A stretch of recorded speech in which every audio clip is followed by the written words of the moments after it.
खास दास की आस बस श्वास श्वास पर वास।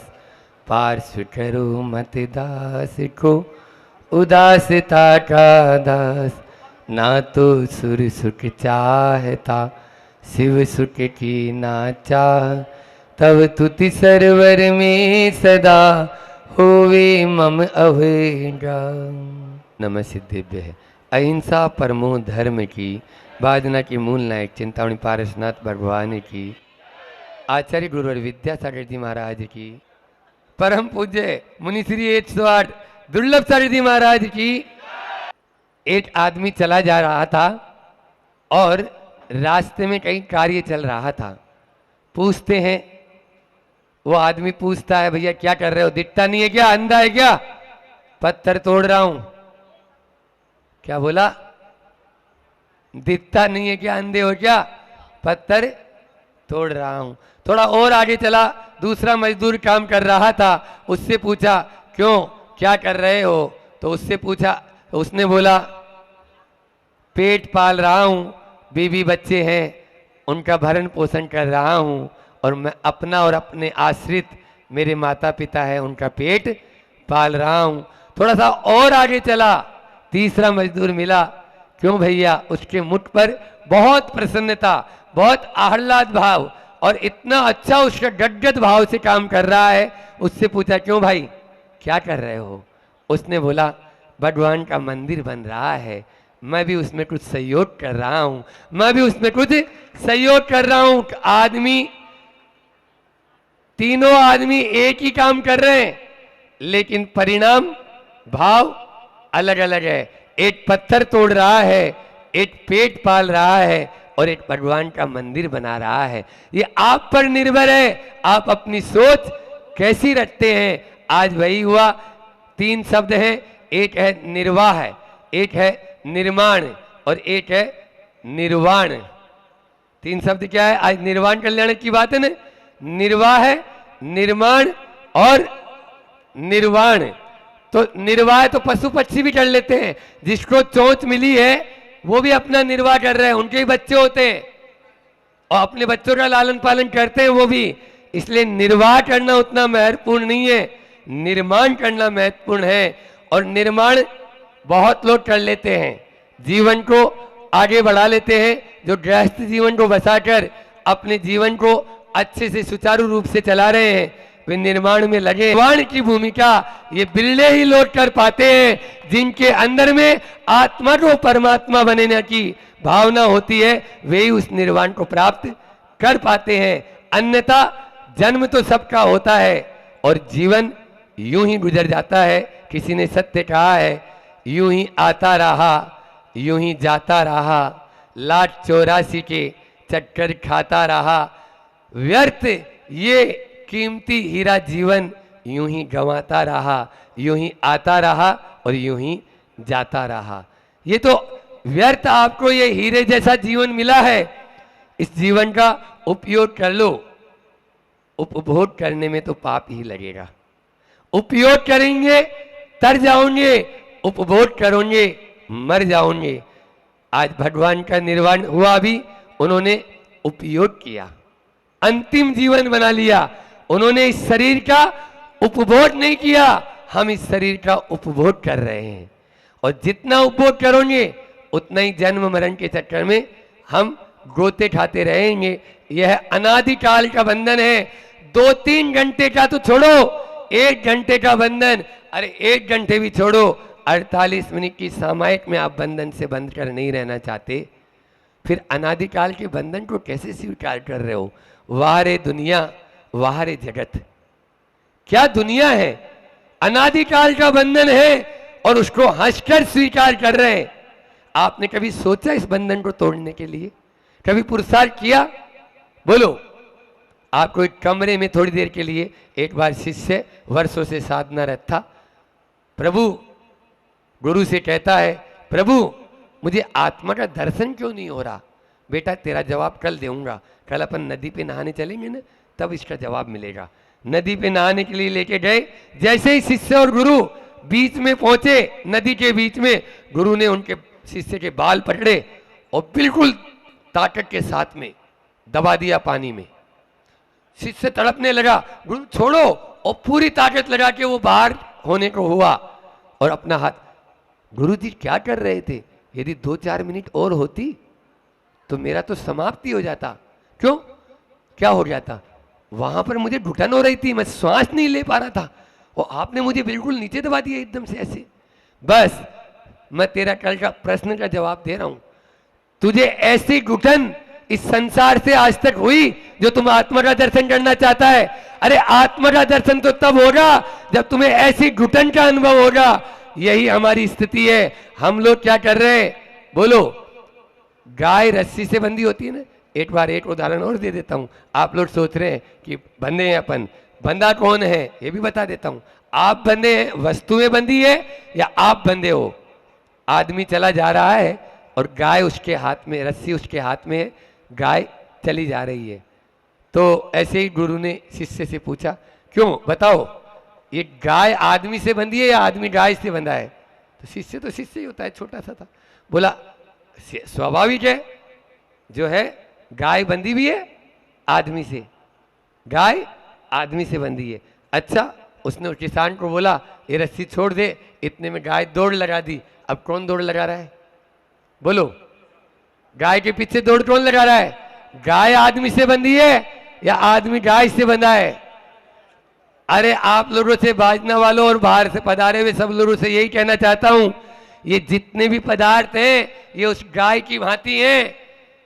हम उनसे चिपके, ये हमारे से नहीं चिपके, लेकिन हमारी अनादिकालीन की ये जो मूर्छा है यही हमें गाफिल बनाए हुए है और यही हमें संसार में भटका रही है। आज निर्वाण कल्याणक, मोक्ष कल्याणक की बात है तो ज्यादा अंतर नहीं है मोक्ष में और मोह में, ज्यादा अंतर नहीं है। दोनों की राशि एक है, दोनों का शब्द एक है। मोह और मोह, एक में है और एक में क्षय है। जो आपके पास है ना, अभी महाराज जी भी बोल रहे थे, मैं भी बोल रहा था, प्रतिष्ठाचार्य जी भी बोल रहे थे, जो है उसका क्षय कर दो, जो है उसका क्षय कर दो, मोक्ष हो जाएगा, मोक्ष हो जाएगा। ये पीछे का मंडल भी मोक्ष नहीं दिलाएंगे। जब तक मैं इनसे मोह रखूंगा तब तक ये भी नहीं। महाराज फिर आप किसने किस लिए दीक्षा ली? और वैसे भी पंचम काल में तो मोक्ष है नहीं। मैं कहता हूं है, मैं कह रहा हूं अभी मोक्ष है, जाना है, बोलो, पाना है, मुक्ति है। काय से? दुखों से मुक्ति, दुर्गुणों से मुक्ति, दुर्बलताओं से मुक्ति और दोषों से मुक्ति। ये मुक्ति अभी है या नहीं है? बोलो। दोष, दुर्गुण और दुर्बलताओं से मुक्त हो जाओ, आप दुखों से मुक्ति प्राप्त कर लोगे। मुक्ति पाना चाहते हो या नहीं पाना चाहते हो? वर्तमान में मुक्ति है, दोषों से मुक्ति, दुर्बलताओं से मुक्ति, दुर्गुणों से मुक्ति, तो दुखों से मुक्त तो अपना आप हो ही जाओगे। इसलिए ऐसा कौन कह रहा है? और फिर दूसरी बात है, अभी भले ही वर्तमान में आपके अनुसार भी चल लेंगे हम, आगम दीदी हमारी तरफ देख रही है, मोक्ष भले ही नहीं हो, मोक्ष मार्ग तो है, मोक्ष मार्ग तो है। दो तरह के रास्ते होते हैं, एक होता है रोड वाला रास्ता हाईवे, और एक होता है ट्रेन वाला रास्ता ट्रैक। हम ट्रेन वाले रास्ते में चलने वाले लोग हैं दोनों। ट्रैक हमेशा मंजिल तक पहुंचा कर ही रहता है, ट्रैक इधर उधर नहीं जाता। इसलिए ट्रेन के रास्ते में चलने वाले ट्रैक के रास्ते पर चलने वाले हैं, और ये हाईवे है ना, इधर उधर ले जाएगा आपको। जाना है दिल्ली, पहुंच जाते हो बंबई। इसलिए हाईवे पे मत चलो, ट्रैक पर चलो, आपको मोक्ष मिल जाएगा। भले ही वर्तमान में मोक्ष नहीं है, लेकिन मोक्ष मार्ग है। इसलिए मोक्ष मार्ग को पकड़ लो, आपको मोक्ष अवश्य मिल जाएगा, मुक्ति अवश्य मिल जाएगा। आज यह है मोक्ष कल्याणक मनाया, और अभी यहां पर थोड़ी देर में हवन होने वाला है और धू धू धू कर धुआं उड़ने वाला है। सब अपने अपने स्थानों पर पहुंच जाएंगे। लेकिन बंधुओं, आज तक अपन ने बहुत विधान किए आप लोगों ने बाजना में, है ना, लेकिन पंच कल्याण तो पहले बार हुआ है। पंच कल्याण तो पहले बार ही हुआ है। और वैसे ही बता दूं, विधान करना बहुत सरल है, पंच कल्याण के लिए बहुत पुरुषार्थ की जरूरत है और बहुत पुण्य की जरूरत है। पुरुषार्थ भी हो जाएगा लेकिन पुण्य की जरूरत है। बिना पुण्य के पंच कल्याण 3 काल में नहीं होगा। सुधा सागर जी महाराज कहते हैं विधान में और पंच कल्याण में बहुत अंतर है। इसलिए पंच कल्याण यहाँ की धरती पर हुआ है, यह सुख समृद्धि और आप लोगों के लिए उमंग उत्साह को भरने वाला ही होगा। निश्चित रूप से यह सब कुछ गुरु जी की देन है। गुरु जी से आप लोग आशीर्वाद लेके आए तो उन्होंने एक ही बात कही थी, अभी चातुर्मास की बात मत करो, अभी तो आप लोग मान स्तंभ में विराजमान करने वाले जिन बिंब और पंच कल्याण की बात करो, उसके लिए मेरा आशीर्वाद है। यही बात बोली थी और उन्हीं के आशीर्वाद से असंभव को संभव बना दिया आप लोगों ने। आप लोगों की मेहनत, ऐसी मेहनत लगन हमने अन्यत्र नहीं देखी। जो काम जिसको सौंपा वही तैयार खड़ा है।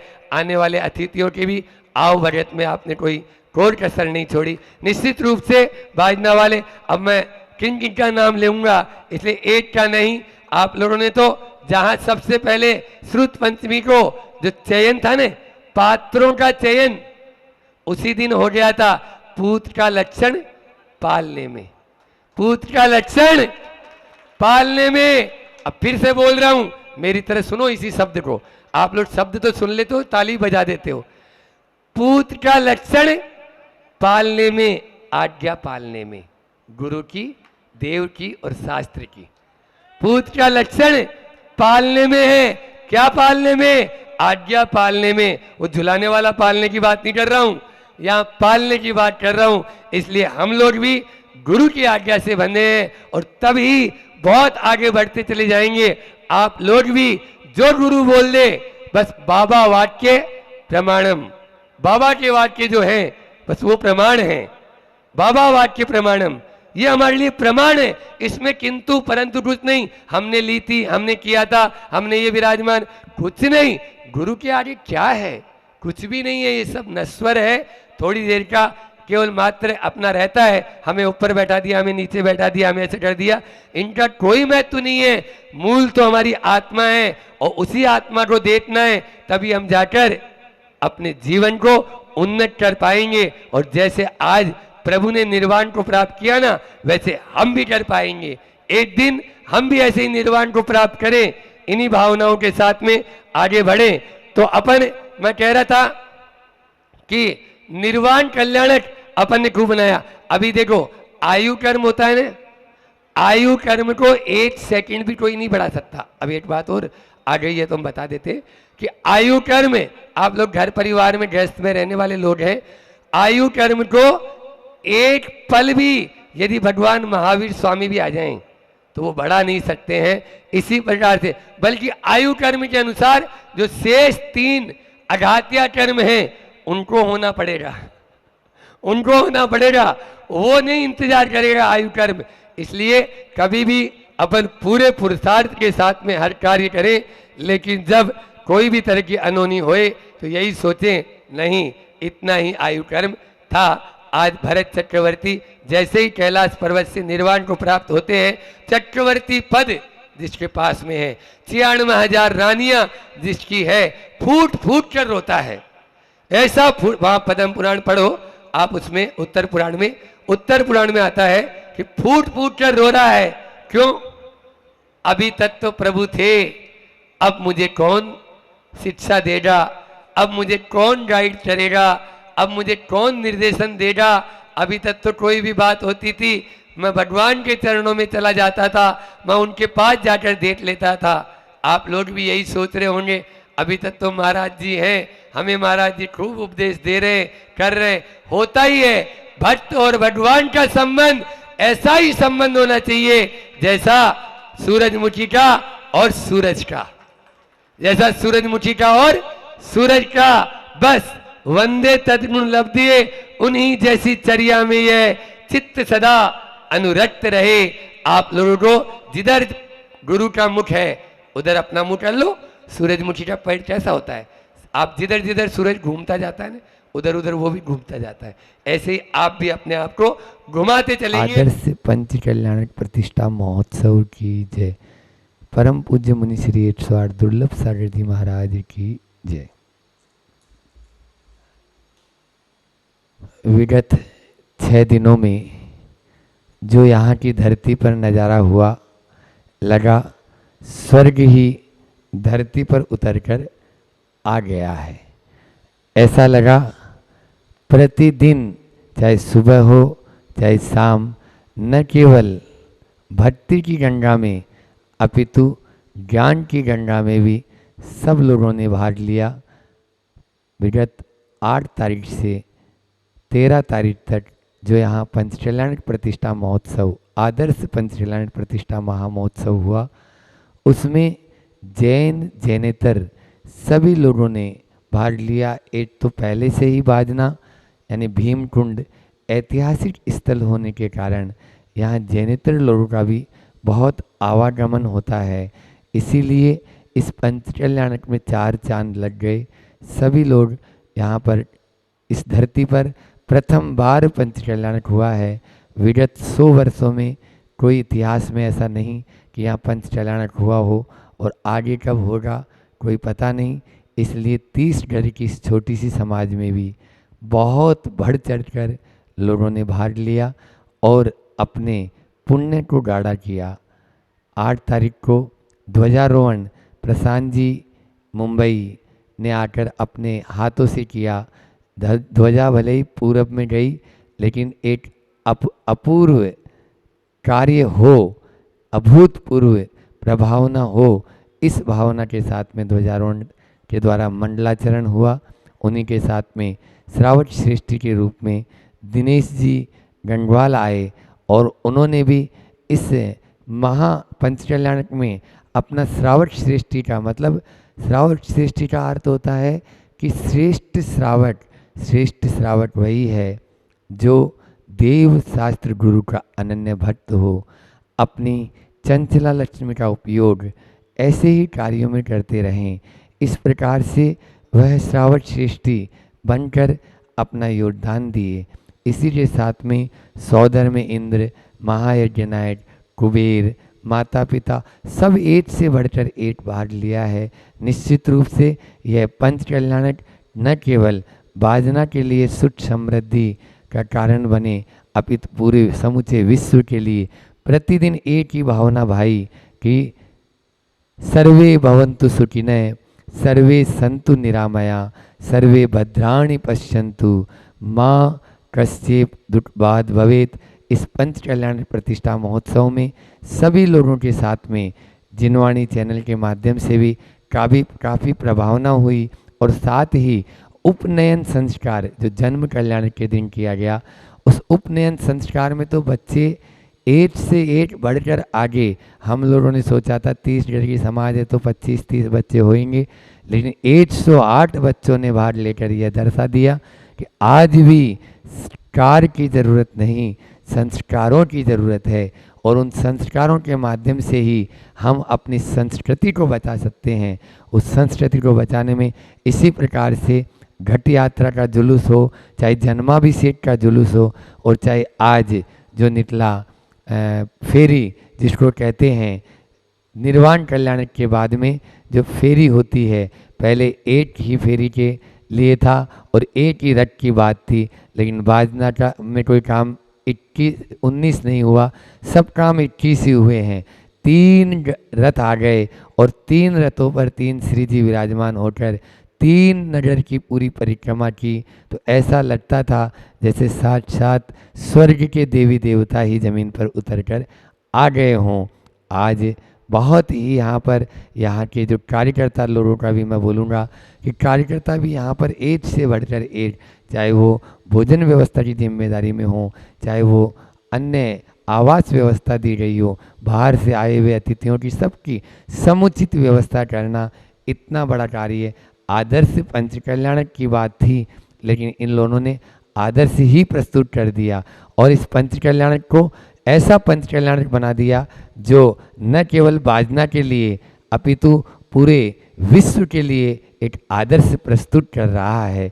ऐसे इस पंचकल्याण प्रतिष्ठा महामहोत्सव में पहले 2-4 जिम कैसे इसकी शुरुआत हुई वो भी 1 मिनट में बता देता हूँ कि एक जिन बिंब नेमिनाथ भगवान के जिन बिंब बना, और वो सतवास में जब पंच कल्याणक हुआ तो वहाँ पर दे दिया गया आचार्य श्री जी के आदेश से। फिर दोबारा वही जिन बिंब बना, अच्छी पाषाण की परिकर युक्त प्रतिमा बनकर आई। हमारा जैसे यहाँ प्रवेश हुआ तो यहाँ के लोगों ने पहले ही उस प्रतिमा को लाकर यहाँ रख लिया, और उसी दिन से इनका भाव बनने लगा कि यहाँ पंच कल्याणक हो जाए। नेमिनाथ भगवान के एक जिन बिंब की प्रतिष्ठा होना था, और एक नहीं, दो नहीं, 10 नहीं, 18 जिन बिंबों की यहाँ पर प्रतिष्ठा हुई। निश्चित रूप से सौभाग्यशाली है। उसके अलावा मान स्तंभ, इनका बहुत ही सुंदर मान स्तंभ यहाँ बना हुआ था। उसमें 8 प्रतिमाएं कुंडलपुर के महामहोत्सव में प्रतिष्ठित हुई, और फिर 4 प्रतिमाएं अभी यहाँ पर और प्रतिष्ठित हो गई। इस प्रकार एक एक एक करके शाश्वत अंग 18 का अंक यानी जो है हो चुका था। और इस बहुत ही अच्छे से सारी की सारी जितनी भी विधियाँ, जितने भी विधान, सारा बहुत ही अच्छे से शांतिपूर्ण और व्यवस्थित रूप से यहाँ पर हुआ। इस पंच कल्याण प्रतिष्ठा में किसी प्रकार की कोई भी कमी किसी को नहीं रही, और न ही कोई वातावरण किसी प्रकार का खराब हुआ। गर्मी में भी इन लोगों को सर्दी का अनुभव करा दिया, क्योंकि भले ही बाहर टेम्परेचर बहुत ज़्यादा था, बाहर की गर्मी बहुत थी, लेकिन ऐसी शीतलता इनको अन्यत्र कहाँ मिलती। देव शास्त्र और गुरु के सानिध्य में आ जाएं तो गर्मी में भी शीतलता हो ही जाती है। उसी शीतलता का अनुभव बाजनावासियों ने और आसपास की पूरी समाज ने इनको बहुत सहयोग किया। चाहे बड़ा मलरा हो, चाहे बटसवा हो, चाहे भमोरी हो, चाहे बीजावर हो, चाहे अपना यहाँ पर रजपुरा हो, ये सभी समाजों ने पूरी कमेटी को, और न केवल मात्र यहाँ पर एक खास बात और, पंच कल्याणक कमेटी और दिगंबर जैन समाज समिति, इन दोनों में बहुत ही अच्छा तालमेल बनकर इस पूरे पंच कल्याण को उन्होंने सानंद संपन्न किया। ये सब गुरुवर की कृपा से ही संभव है। आचार्य गुरुवर ने ऐसा आशीर्वाद दिया कि करते हैं मेरे गुरुवर, मेरा नाम हो रहा है, गुरुदेव आपकी कृपा से सब काम हो रहा है। ऐसा ही इस बाजना की धरा पर हुआ कि उनकी कृपा से और पूज्य दुर्लभ सागर जी महाराज के मतलब यानी जो है ना सहयोग से, और हम सब ने मिलकर इस पंच कल्याण को बहुत ही अच्छे से संपन्न किया। बोलिए अहिंसा परमो धर्म की। नमो वज्रायण नमो लोय सब साहुणम नमो अरुहंताणम नमो सिद्धाणम नमो आयरियाणम नमो वज्रायणम नमो लोय सब साहुणम। बोलिए देवादिदेव 1008 मूल नायक श्री पांचनाथ भगवान की जय।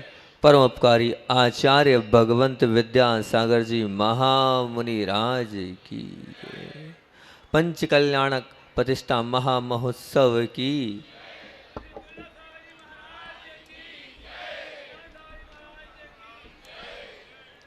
मुक्ति को प्राप्त कर लिया भगवान ने, मोक्ष की प्राप्ति कर ली। हम सब लोगों के बीच में थे, लेकिन अब वो हम सब लोगों के बीच से ऊपर उर्दू यात्रा को प्रभु ने कर लिया। 13वें गुण स्थान तीसरा शुक्ल ध्यान प्राप्त कर योग अवस्था को पूर्ण कर अयोगी गुण स्थान में अघात्या कर्मों का क्षय करके लोकाग्र में जाकर विराजमान हो गए, और सिद्धों के वो 8 गुण 8 कर्मों के क्षय से सिद्धों ने प्राप्त किए। परंतु आज प्रवचन का जो विषय है मेरे हिसाब से आज आपको वो नहीं, आज तो क्या है, आज अंतिम दिन है। और अंतिम दिन में तो वो सब लोगों ने जो किया है उसकी सराहना होनी चाहिए, क्योंकि सबसे पहले मैं ये मानता हूँ कि उनको आशीर्वाद सबसे पहले पहुँचाता हूँ जो यहाँ नहीं बैठे हैं, जो आपकी भोजन की व्यवस्था में लगे, उनको सबसे पहले आशीर्वाद, उन्हें कोई मतलब नहीं है आपके मंच माला माइक से, कुछ मतलब नहीं है। वो वहां बैठे हैं, लगे हैं, आप लोग आओगे और आप लोगों को भोजन देंगे। वो बहुत शतिशय पुण्य का काम कर रहे हैं, इसलिए सबसे पहले उनको आशीर्वाद। दूसरी बात, यहाँ का शासन, यहाँ का प्रशासन के सहयोग और साथ साथ में एक समाज नहीं, पूरी समाज वालों के अनुशासन से ही इतना बड़ा विश्व शांति महायज्ञ पंच कल्याणक महामहोत्सव सानंद संपन्न हुआ है। बिल्कुल सबके सहयोग से, क्योंकि आचार्य भगवान, हमेशा आचार्य भगवान के दो उदाहरण गुरुदेव के मैंने सुने हैं, बार बार वो उदाहरण पंच कल्याणक के अंतिम दिन सुनता हूँ, वो रखता हूँ मैं। वो दोनों उदाहरण उनकी फिक्स है। वो पहला उदाहरण तो आप लोगों ने देखा होगा, मंदिरों में आपने देखा है, सौधर्म इंद्र जब भगवान का अभिषेक करता है, जन्मा अभिषेक, तो वहाँ ऊपर करता है अभिषेक, दिखता वो है, लेकिन बताओ क्या पानी भर के वो लाए? नहीं, हजारों लाखों इंद्र उस क्षीर सागर से एक के बाद एक, एक के बाद एक के बाद एक हंडा देते जाते हैं, और वो सौधर्मेंद्र दिख जरूर रहा है, परंतु भले ही सौधर्मेंद्र ने प्रतिष्ठा करी है, लेकिन पूरे इंद्रों ने मिलकर सहयोग नहीं किया होता तो क्या पंच कल्याणक महामहोत्सव होता क्या? नहीं, सब पूरे इंद्रों का सहयोग है, सभी का उसमें भावनाएं हैं, जब जाके इतना महत्वपूर्ण कार्य हुआ। आचार्य भगवान एक और उदाहरण देते हैं कि बहुत बड़ी नींव है, लेकिन इस बहुत बड़ी नींव में भी एक छोटी सी चीप, वो छोटी सी चीप भी काम करती है। वो बड़ा पत्थर भी क्या है, बोले हिल जाता है, छोटी सी चीप लगा दो तो वो जो पत्थर है वो स्थिर हो जाता है। मतलब बड़े बड़े को भी छोटों की आवश्यकता पड़ती है। तो यहाँ के नन्हे मुन्ने छोटे छोटे बालकों ने भी बहुत मेहनत करी है, वो छोटी छोटी चीप का काम करके बहुत अच्छा, बहुत उत्साह था, मानना पड़ेगा। यहाँ जब बाहर के लोग आते थे तो हमसे बोलते थे कि ये बाजा कैसे बजाते, कितना उत्साह है इनके अंदर, कितनी उमंग है जब आहार के बाद आपको लेके आते हैं। वास्तविकता में यहाँ की श्रद्धा, यहाँ की भक्ति और यहाँ की भावना तो है ही। ऐसी भावना, श्रद्धा और आस्था आप बना के रखना बहुत अच्छी। क्योंकि मैं जब पहले आया था तो एक भाव था मेरा, सिर्फ एक भाव था कि कभी आगे मौका मिला तो बाजना जरूर आऊँगा, ये मेरे भाव थे। आज बता रहा हूँ आपके सामने, क्योंकि मुझे बाजना बहुत अच्छा लगा था। तब मैंने कहा था बाजना के लोग बहुत अच्छे लगे जब योग सागर के साथ एक दिन के लिए आया था, कभी मौका मिला तो जरूर आऊँगा। और देखो भावना थी, और आपकी भी शायद भावना थी, ऐसा सुना है, तो आ गया, आपने बुलाया और आ गया। पर ये जो इतना बड़ा कार्यक्रम हो रहा है, इस कार्यक्रम में आप ये मान के चलना कि सारथी का अगर काम किया है, क्योंकि बिना रथ सारथी के नहीं चलता है, वो सारथी का अगर काम किया है तो हमारे प्रतिष्ठाचार्य महोदय अशोक भैया जी ने किया है। वो सारथी बनकर बैठे रहे और उन्होंने पूरे लोगों को संभालते गए। और साथ साथ में ध्यान रखना, गाड़ी का हेल्पर होता है ना, तो ऐसे ही हेल्पर का काम भी किसने किया? हमारे दीपक भैया ने बाजू में बैठ के पूरा हेल्पर का काम किया, पूरी मदद करी। अब दीपक भैया उसको, आपको लगता होगा क्या बहुत गुस्सा करते हैं, लेकिन ध्यान रखना बंधुओं, वो भले ही बाहर से कठोर है लेकिन अंदर से नारियल वत नरम हैं। क्योंकि अगर आपके साथ ऐसा पेश नहीं आएंगे तो आप काम नहीं करेंगे। वो नेमिनाथ भगवान को चढ़ा के बता देता, वहाँ कोई चढ़ा के बताता, लाखों रुपए समाज के बचा दिए। हाइड्रा आती, कितने लोग आते, हम जिनको बुलाते उनको कितना पैसा देते, आने सब चढ़ा दी उनने। वो पास हो गया तो हो गया, कोई चिंता नहीं, लेकिन भगवान ऊपर चढ़ाए, ताली तो बजा दो उनके लिए।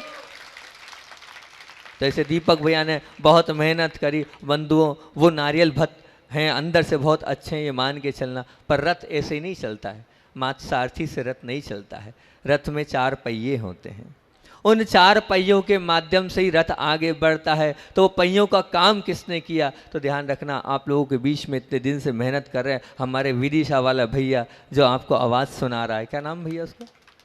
विदिशा वाला भाई का, माइक वाले का नहीं, विदिशा वाला जो भाई है ना, गोलू भाई, वो लगा है।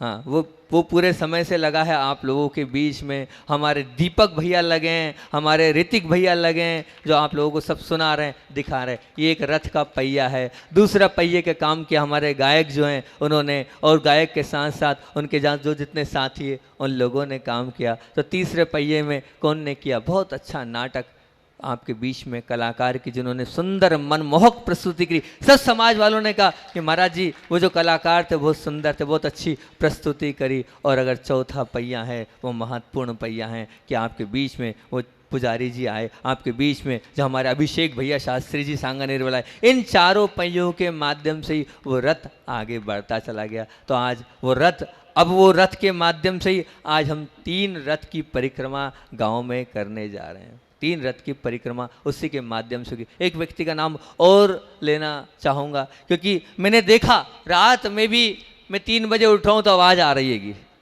यहाँ से वहाँ से आवाज़ आ रही, दिन भर रात भर पूरा परिवार लगा रहा। वो है हमारे यहाँ के अशोक भैया, जिनने ये खड़ा किया, सब मेहनत करी। उस दिन बोली नहीं हुई, वो अंतरंग से वेदित थे कि कपड़ा लगाना था, नहीं लगा पाए, पर पूरी मेहनत तो करी उनने। और पूरी मेहनत करने के बाद पूरा कार्य किया, तो बहुत अच्छी बात है। उनके लिए हमारा विशेष आशीर्वाद, सबके लिए तो है, लेकिन देखो उनने मेहनत करी है तो उनके लिए थोड़ा ज़्यादा विशेष आशीर्वाद।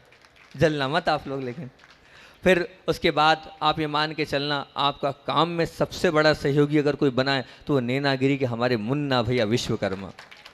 आप मानना, आपका जो मान स्तंभ है वो ऐसा छूट गया था, उसको आप नहीं कर सकते थे, वो मुन्ना भी आया ठीक कर दिया। वो नेमीनाथ भगवान है, वो अहमदाबाद वाले आए थे, उन्हें ठीक नहीं किया। वो रूप, वो जो स्वरूप है इतना सुंदर उन्हीं ने बनाया। वो बाकी के 3 भगवान भी उनने बनाए। मैंने कल से बित्ता सा कहा भैया भगवान को लात लग रही है, 1 घंटे में शिखर बना दिया उनने। देख क्या कितना सुंदर शिखर बना दिया, शिखरिया छोटी सी बना दी उनने। हमने कहा ये गेट का काम करना है, क्योंकि आगम ग्रंथों में मिलता है भगवान की सत्तमें सत्तमा दृष्टि, अगर भगवान की 7वें जो दरवाजा होता है उस 7वें स्थान से दृष्टि निकलती तो समाज का बहुत अच्छा होता है, एकता बनती है और समाज फलती फूलती है। तो कोई बहुत बड़ा काम नहीं था, और वो काम पूरा खड़े रह के हमारे मुन्ना भैया करा रहे हैं। तो ऐसे मुन्ना भैया के लिए विशेष जो अच्छे से आप उनका अभिवादन करें तो बहुत अच्छा रहेगा। और दूसरी बात ये मैं मानता हूँ, जो दूसरों का भला सोचता है, ध्यान रखना हमारे यहाँ लिखा है टिट फॉर ट्रेड, जो बोओगे वही काटोगे। आपने अगर दूसरों का भला किया है तो आपका भला निश्चित होगा। हम देख लेते हैं, परिवार को देख लेते हैं, दुकान को देख लेते हैं, खेती को देख लेते हैं, सबको देख लेते हैं, लेकिन एक सत्य, एक समीचीन सत्य आपके सामने रख रहा हूँ, लेकिन हम अपने आप को नहीं देख पा रहे हैं।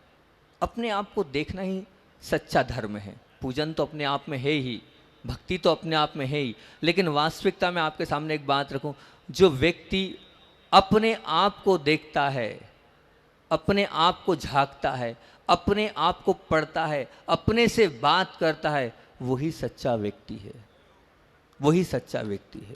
और हमारे पास इतना समय नहीं है, हम इतने बिजी हैं कि हम अपने आप को देख नहीं पा रहे हैं। इतना सा नियम ले लो, रोज रात को सोते वक्त, इस पंच कल्याणक में हमने ये नियम लिया है कि रोज रात को सोते वक्त पहले तो हम 2 मिनट 3 मिनट की ओंकार ध्वनि करेंगे, क्योंकि उससे क्या है, बॉडी रिलैक्स हो जाएगी। और कोई माला नहीं, कोई त्याग नहीं, कुछ नियम नहीं। क्या करना है, उसके बाद सिर्फ ये सोचेंगे कि मैंने दिन भर में आज क्या किया है, किसके साथ गलत किया है, कितना पाप किया है, कितना गलत किया है, किसको दुखी दिए, किसको दुख दिया है, किसको कष्ट दिया है। सिर्फ इतना चिंतन आपको करना है। और जो लगे कि यहाँ गलत किया है, उसमें आप वहाँ पर हाथ उठ खैम कर लेना कि मैंने पाप किया है, मैं क्षमा चाहता हूँ, आगे से मुझे मेरे माध्यम से ऐसा पाप नहीं हो। इतना सा प्रतिक्रमण आप कर लोगे तो आपके पाप धुल जाएंगे, मान के चलना। इतना सा नियम है। और फिर उसके बाद सुबह उठना, और सुबह उठने के बाद सबसे पहले कायस्तर करके ये भावना बहाना कि ये भगवान मेरे माध्यम से आज किसी जीव का बुरा ना हो, किसी को कष्ट ना हो, किसी को दुखित ना करूँ मैं, मेरे माध्यम से कोई पाप ना हो, कोई हिंसा ना हो, कोई झूठ ना हो, कोई चोरी ना हो, किसी प्रकार का ऐसा पाप ना हो जिसके कारण से मुझे नरक, निगोद और त्रेंज की यात्रा करना पड़े। प्रभु बचाना, प्रभु संभालना, पाप से बचाना, बस सबका भला हो, इस संसार में रहने वाले जीव मात्र का भला हो, सबका कल्याण हो, सबका अच्छा हो। 2 मिनट का मोटिवेशन सुबह ओंकार ध्वनि की बात करना है, सबका अच्छा सोचना है, और रात को जो मैंने बुरा किया है उसके लिए माफ़ी मांगना है। इतना सा कर लेना। ये पंच कल्याणक को आप सब लोग उपहार दे रहे हो, मेरी तरफ से, या मेरी तरफ से आपको ये उपहार है। कर लोगे? अब मान के चल, स्वयं महाराज जी बहुत आनंद आ गया, अपने आप मेरे पाप छूटते चले गए। वो अपने आप को आप पढ़ लोगे, आप कि दिन भर में वो आपका खुद के देगा, सुबह से लेकर शाम तक मैंने उसके साथ गलत किया, मैंने वहाँ झूठ बोल लिया, वहाँ मैंने गलत कर लिया। आप उतना सा कर लोगे तो आपका जीवन सुधर जाएगा। आप मान के चलना, इससे आपका कल्याण हो जाएगा। इस सिर्फ 2 छोटे से नियम कि आज दिन भर में पाप नहीं करूँगा और रात को सोते वक्त आज जो पाप किए उसकी क्षमा याचना कर लेना, तो आपका जीवन सफल हो जाएगा। समय अपना हो रहा है, कर लोगे भैया, कर लोगे। इतनी सी आपने जब अपना माना है, अपना माना है ना, तो अपना माना है तो अपने वालों की बात भी मान लो। इतनी बात मानना, ये छोटे से नियम हमने आपको दिए ये। और दूसरा, अभिषेक पूजन से जुड़ जाना, क्योंकि भगवान से जो जुड़ता है ये मान के चलना उसने वो सबसे जुड़ गया है। परिवार से तो आप जुड़ी हो, लेकिन भगवान देव शास्त्र से, गुरु से भी आप जुड़ो, इतने ही रखते। बोलिए आचार्य भगवान विद्यासागर जी महामुनि राज की।